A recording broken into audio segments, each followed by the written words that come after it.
తెలంగాణ ముఖ్యమంత్రి రేవంత్ రెడ్డి 6 హామీలను నెరవేర్చే దిశగా దూసుకెళ్తున్నారు. ఇప్పటికే మహిళలకు ఉచిత బస్సు ప్రయాణాన్ని అమలు చేశారు. ఇప్పుడు 500కే గ్యాస్ సిలిండర్ పథకాన్ని అమలు చేయబోతున్నారు.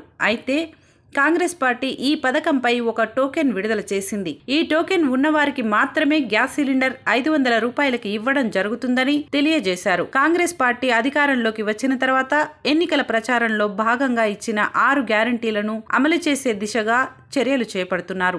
ఇప్పటికే 6 గ్యారంటీలలో ఒకటైన మహాలక్ష్మి పథకాన్ని అమలు చేశారు. అదేవిధంగా చేయుత పథకం కింద రాజీవ్ గాంధీ ఆరోగ్యశ్రీ పరిధి 10 లక్షలకు పెంచింది రేవంత్ రెడ్డి సర్కార్. కాగా మిగిలిన హామీలను కూడా వీలైనంత త్వరగా అమలు చేసే దిశగా కాంగ్రెస్ ప్రభుత్వం కృషి చేస్తోంది. అయితే కాంగ్రెస్ పార్టీ ఇచ్చిన 6 గ్యారంటీలలో ఒకటైన 500కే గ్యాస్ సిలిండర్ హామీని కూడా త్వరలోనే ప్రారంభించడానికి సిద్ధం చేస్తున్నట్లు వార్తలు వస్తున్నాయి. అయితే దీని పథకం కోసం ఇప్పటి నుండే మహిళలు గ్యాస్ ఏజెన్సీల ముందు బారులు తీరుతున్నారు. అయితే అసలు పథకం ప్రారంభించక ముందే మహిళలు ఏజెన్సీల ముందు క్యూ కట్టడం ఏంటి అనుకుంటే ఈ పథకం కోసం ఈ కేవైసీ చేయించుకోవాల్సిందిగా వార్తలు వచ్చాయి.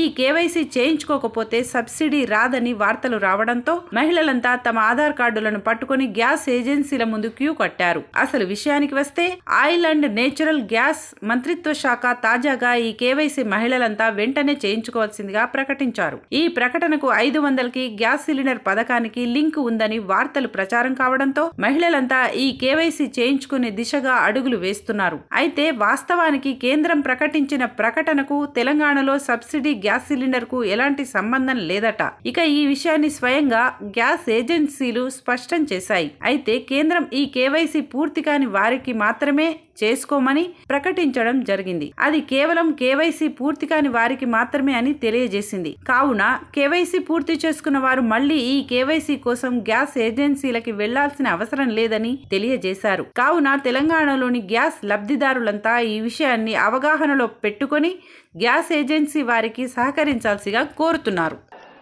ధన్యవాదాలు.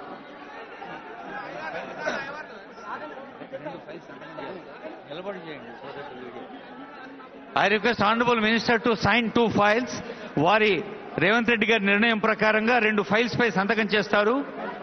గౌరవ ముఖ్యమంత్రి గారు ఎన్నికల ప్రచారంలో భాగంగా తమ ప్రభుత్వం ఏర్పడగానే 6 గ్యారంటీలకు సంబంధించిన ఫైల్ మీద తొలి సంతకం చేస్తానని వాగ్దానం చేశారు. ఈ 6 గ్యారంటీల అమలుకు సంబంధించి అభయహస్తం చట్టానికి మార్గాన్ని సుగమం చేస్తూ ఇప్పుడు తొలి ఫైల్ పై సంతకం చేస్తారు. I request officers concern to bring the file.